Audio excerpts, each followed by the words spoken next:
सुप्रभात बच्चों, मैं आपकी संस्कृत अध्यापिका रेणु शर्मा आज फिर से आपके लिए संस्कृत का एक नया टॉपिक लेकर प्रस्तुत हूँ।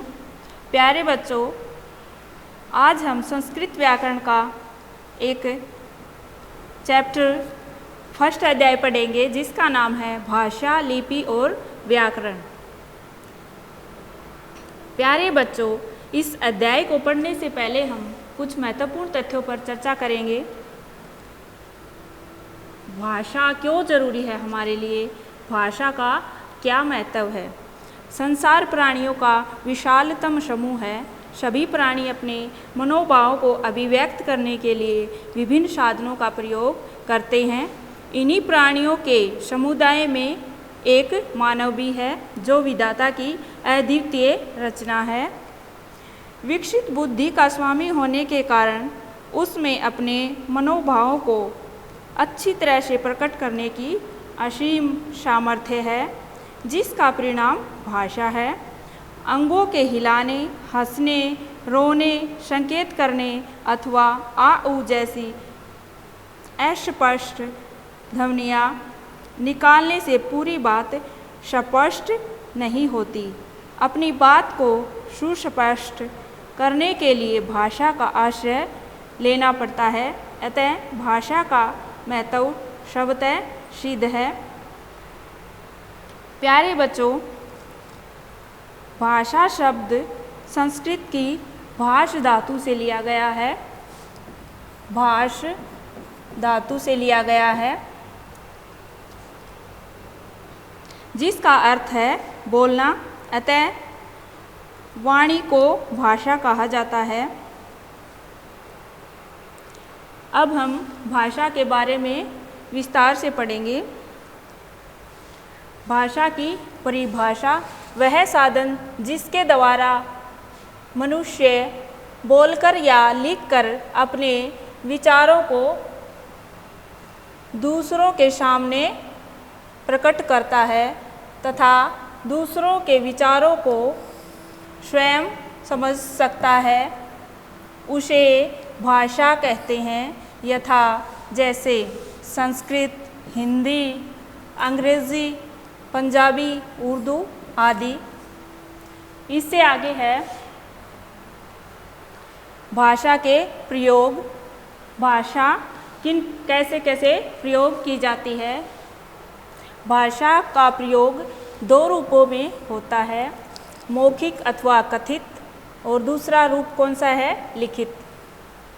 मौखिक भाषा, भाषा के मौखिक अथवा कथित रूप में वक्ता और श्रोता का सीधा संबंध होता है। विचारों के आदान प्रदान में भाषा के इसी रूप का प्रयोग होता है। हम जब किसी के आगे अपने विचार प्रस्तुत करते हैं, सीधे बोलकर विचार प्रस्तुत करते हैं, वही रूप क्या होता है, मौखिक रूप होता है। अब हम आगे पढ़ेंगे लिखित भाषा। भाषा के इस रूप के माध्यम से लेखक अपने विचारों को भाषा के निश्चित चिन्हों द्वारा लिपिबद्ध करता है। भाषा का यह रूप स्थायी होता है और आने वाली पीढ़ियों के लिए सुरक्षित रहता है, जैसे कि आपकी पुस्तकें हैं। इससे आगे है लिपि। लिपि का क्या महत्व है। भाषा के प्रारंभिक काल में इसके मौखिक रूप का ही प्रयोग होता था।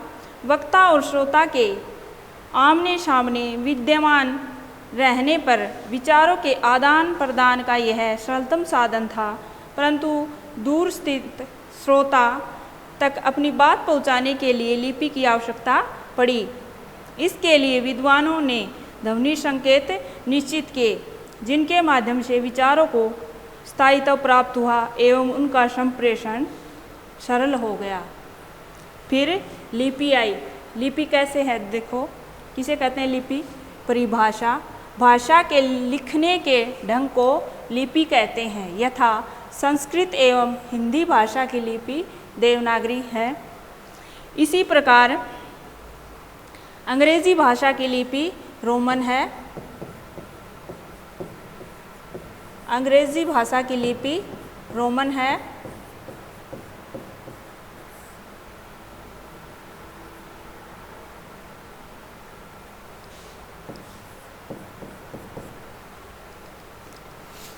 आगे है व्याकरण।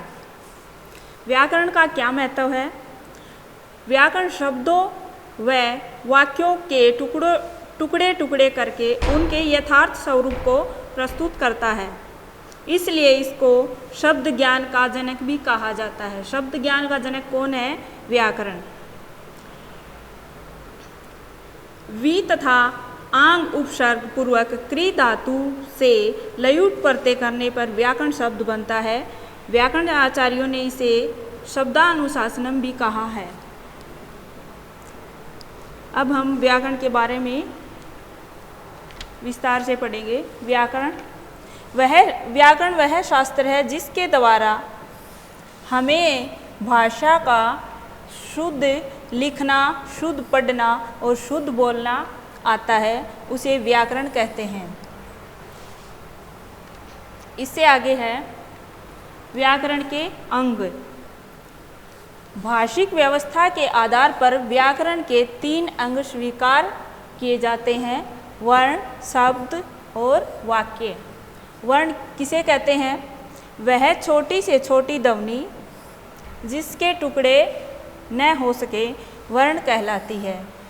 कौन सी ध्वनि? वह छोटी से छोटी ध्वनि जिसके टुकड़े न हो सके वर्ण कहलाती है। यथा जिस प्रकार ए, ई, आपके जितने भी स्वर हैं सारे वर्ण हैं, और कै, पै आदि सारे व्यंजन।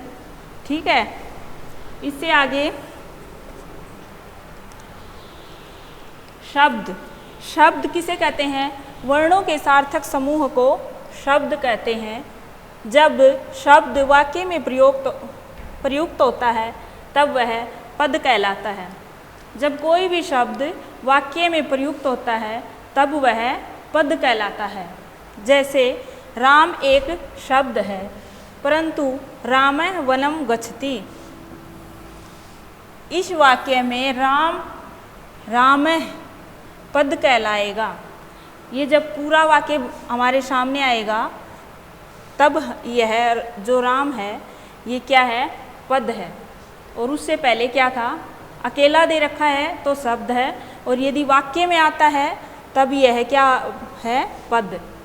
शब्द के भेद: संज्ञा, सर्वनाम और विशेषण।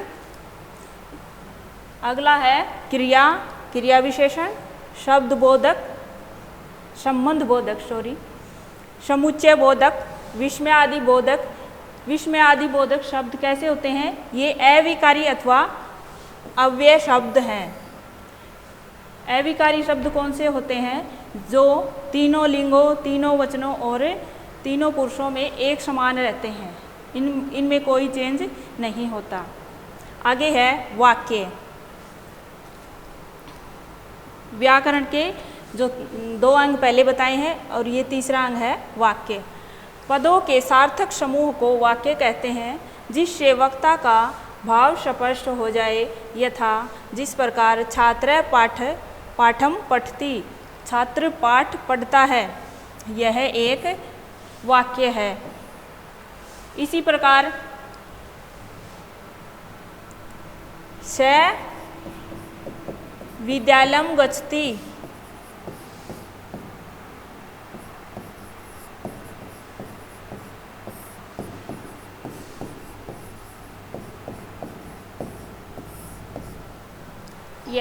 यह भी एक वाक्य है, वह विद्यालय जाता है। इसी के साथ आप सभी का बहुत बहुत धन्यवाद। मुझे उम्मीद है आपको यह अध्याय बहुत अच्छे से समझ में आ गया होगा। यदि आपको इसके बावजूद भी कोई भी समस्या आती है संस्कृत से संबंधित, आप निस्संदेह मेरे व्यक्तिगत नंबर से संपर्क कर सकते हैं। Thank you.